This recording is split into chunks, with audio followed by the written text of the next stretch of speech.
السلام عليكم ورحمة الله وبركاته داوديال كسو دوادا برنامجكي تoddobaadlaha oon idiin soo jeedin jirnay anigoo ah cabdinaasir faarac ciise iyo saaxiibkay injineer axmed murux toddobaadkan waxaan ka hadli doonaa dhacdooyinka dhacay magaalada Edmonton sidoo kale xanuunkii COVID-19 oo si batay iyo xayiraad cusub la sameeyay marka hore waxaan soo dhaweynayaa axmed injineer axmed kusoo dhawow السلام عليكم ولكن عبد الناصر ورنشير ميديا وكما تنتين فوردا غالية أنا سيسين إن أنا عاول ديسكشن كان كسمينه دعوين كدعاي مقالة إدمنتون والسلام عليكم ورحمة الله برنامج كان عاوة waxaan uga hadlaynaa laba dhacdo oo ka dhacday magaalada mid waa wiil Soomaaliyeed oo lagu dilay magaalada Edmonton wiilkaas oo lagu sheegay magaciisa Mahad Bashiir Faarax Allah u naxariisto 25 jir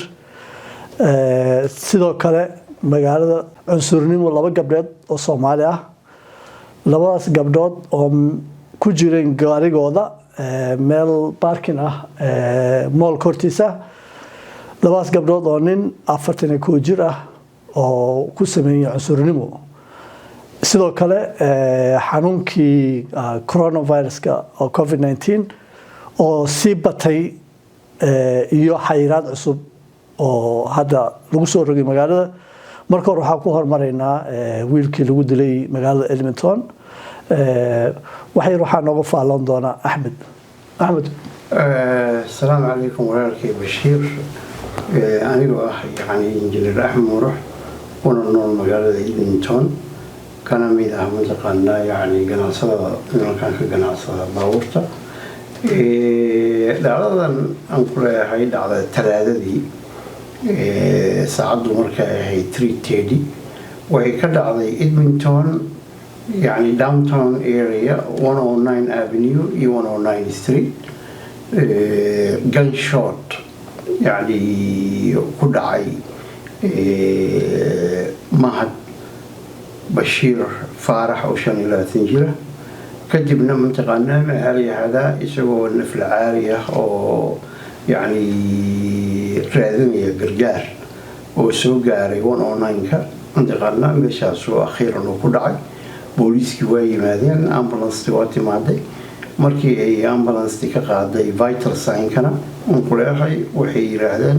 uu dhintay oo isbitaal laga gaarsiin karo already is dead sidoo kale waxa jirtay saan hore u sheegnay dhacdo cunsurnimo oo lagu sameeyay laba gabdhood oo Soomaali ah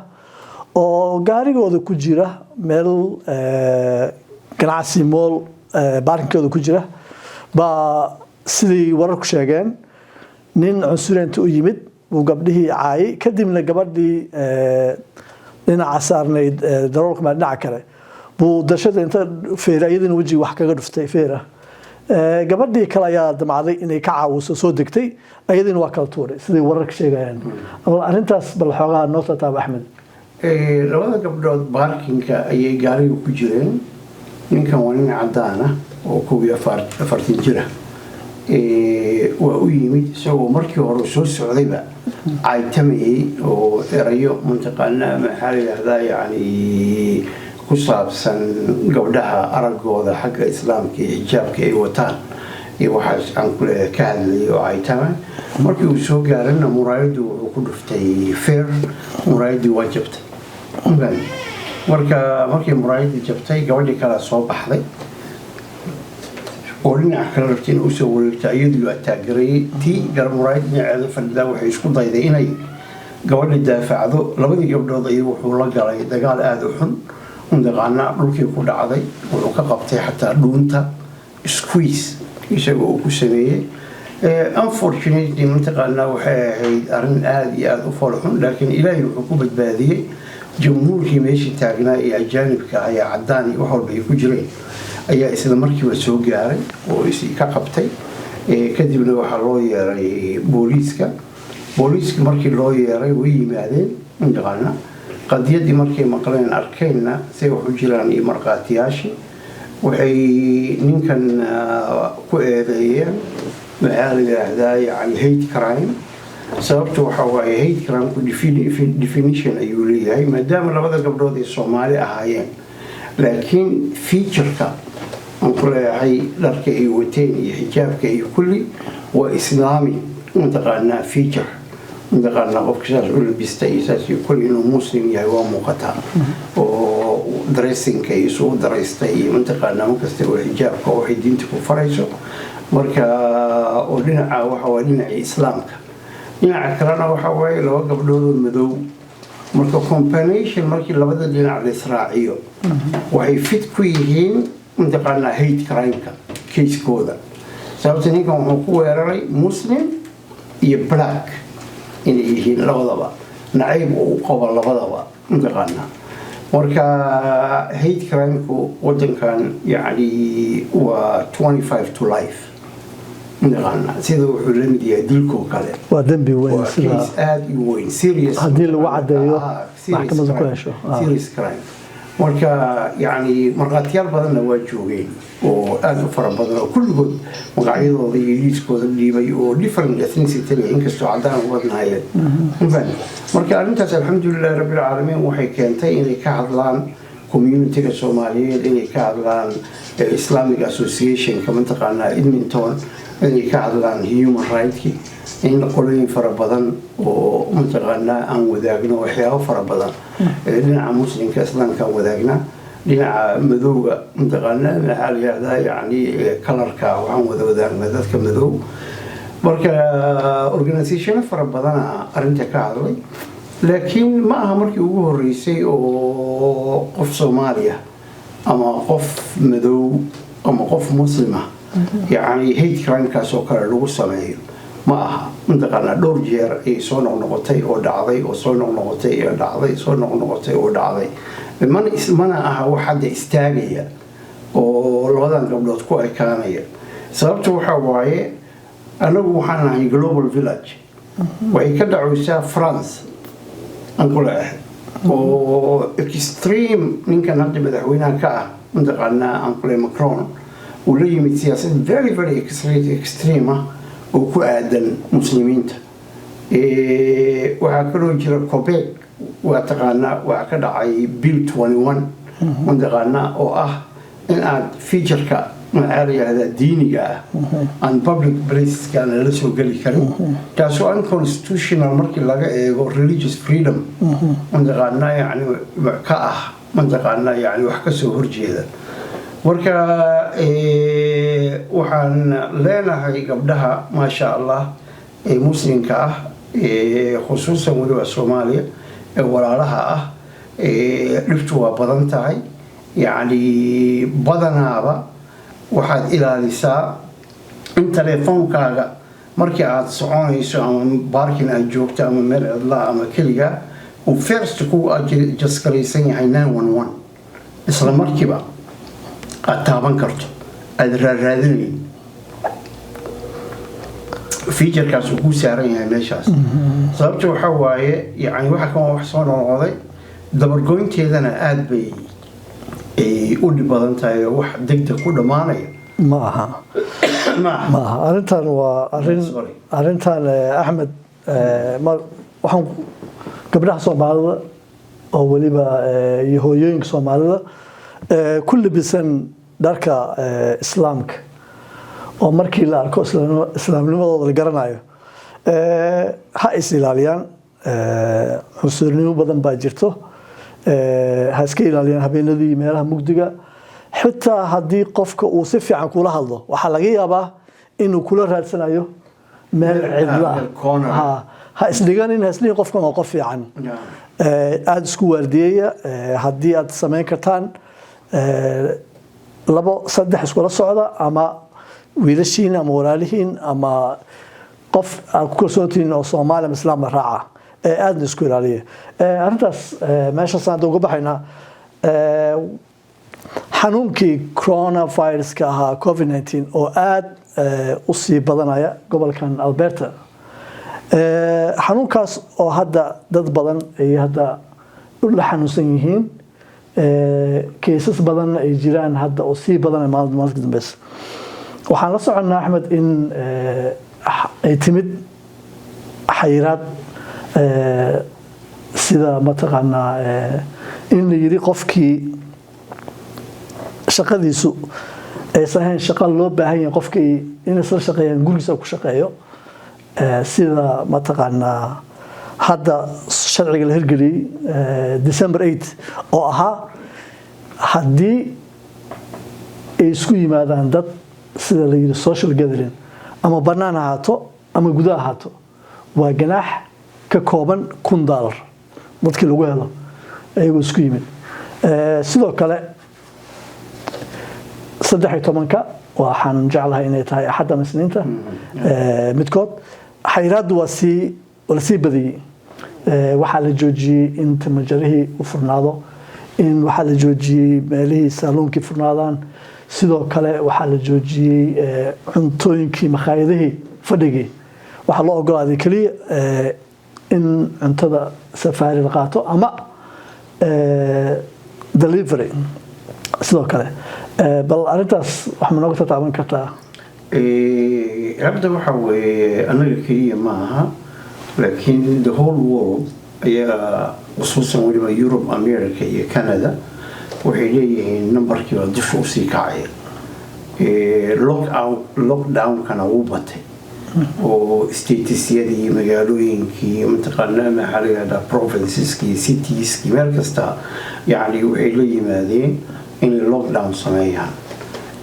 waxyaabaha yani ugu badan oo shuruucda lockdownka inay soo noqoto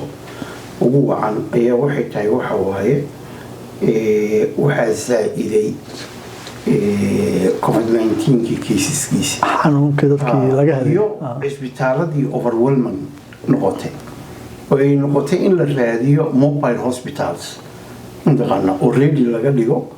baqdintii intaqaana fiirkii ayaa batay inkastoo la filayo inuu bilowdo end of December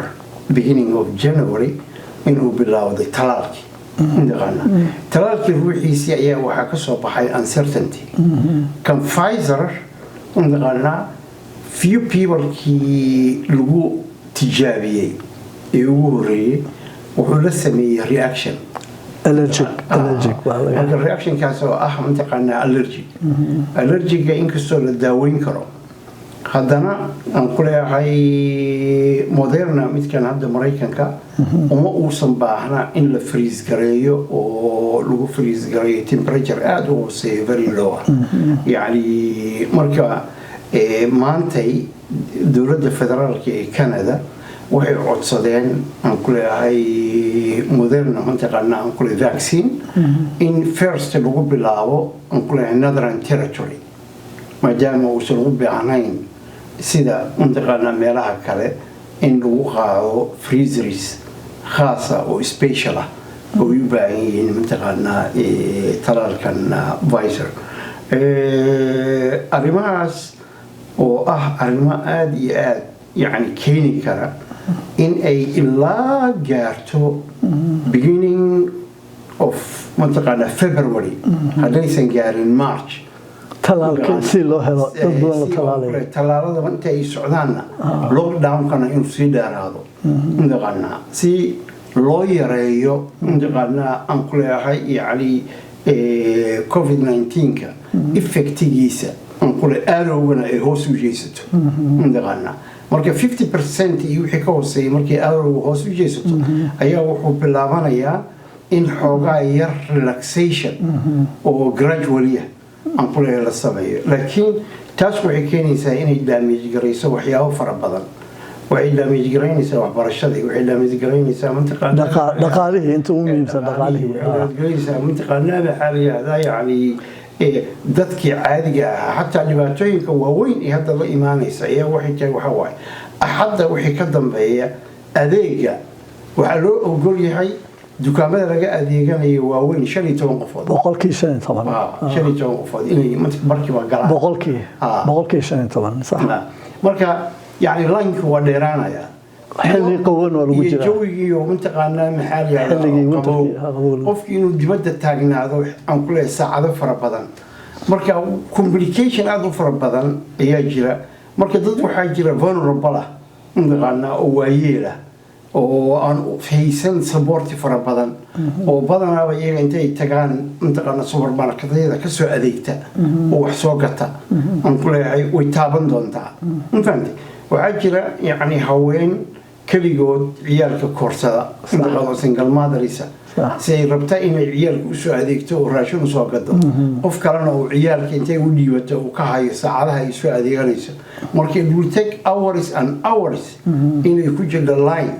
haddana linekiina uu sii qabow yahay mataqaanaa marka arrimo fara badanoo waxaa jira la iman doona mataqaanaa dhibaatooyin dadka banaanka wax ka cuna oo 99%